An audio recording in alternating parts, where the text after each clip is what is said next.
ঈশ্বরচন্দ্র বিদ্যাসাগর ছিলেন একজন অত্যন্ত নম্র বিনয়ী মানুষ এবং অনেক সময় এটা ছিল তার স্বভাবের একটা অংশ যেটা অন্যদের অনুপ্রাণিত করত। তার জীবনে বহু ঘটনা ও গল্পে সরলতা ও নম্রতা প্রতিফলিত হয়েছে। এগুলোর সঙ্গে তার সমাজের প্রতি অবদান তাকে সারা ভারতবর্ষে প্রসিদ্ধ এবং সম্মানিত করেছিল। একদিন ঈশ্বরচন্দ্র বিদ্যাসাগর তার কিছু বন্ধুকে নিয়ে কলকাতা বিশ্ববিদ্যালয়কে শুরু করার উদ্দেশ্যে কঠোর পরিশ্রম করেছিলেন এবং এর জন্য তারা অর্থ সাহায্য চেয়েছিলেন। যদিও তার সহকর্মী সঙ্গী সাথীদের নির্দেশ অনুযায়ী অযোধ্যার নবাবের কাছে যাওয়া বারণ ছিল, যে কিনা অরুচিকর স্বভাবের ছিল, তবুও বিদ্যাসাগর তার এই উদ্দেশ্য সফলের জন্য অযোধ্যার নবাবের রাজপ্রাসাদে গিয়েছিলেন তার সাথে দেখা করতে। বিদ্যাসাগর তার সাথে দেখা করেন এবং সমস্ত পরিস্থিতি নবাবের কাছে উপস্থাপনা করেন, যে কিনা সম্পূর্ণরূপে তাচ্ছিল্য ও অসম্মান করে তার জুতোটা বিদ্যাসাগরের অনুদান থলেতে ফেলে দেয়। বিদ্যাসাগর কোনো রকম প্রতিক্রিয়া না দেখিয়ে তাকে ধন্যবাদ জানিয়ে রাজপ্রাসাদ ছেড়ে চলে আসেন।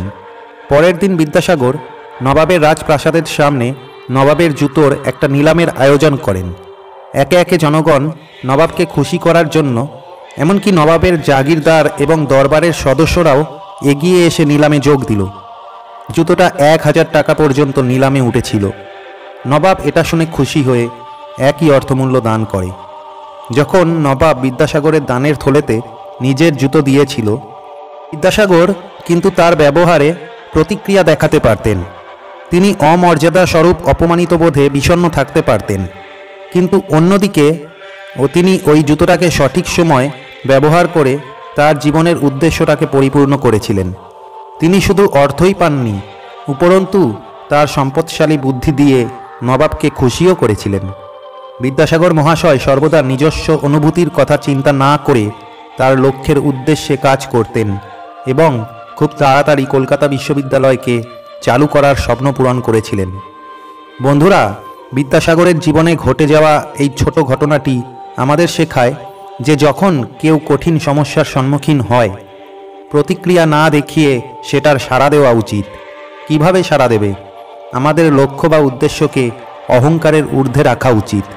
সাময়িক ইচ্ছা অনিচ্ছাকে বিসর্জন দেওয়া উচিত জীবনের উচ্চ উদ্দেশ্যকে সফল করার জন্য। যখন কারুর ঈশ্বরচন্দ্রের মতো ক্ষমা, ধৈর্য, নম্রতা বা অহংকার স্বভাবের বিকাশ হবে, নিজস্ব অনুভূতিকে স্থগিত রেখে, তাহলে সে নিজের উদ্দেশ্য ও সফলতাকে অর্জন করতে পারবেই পারবে।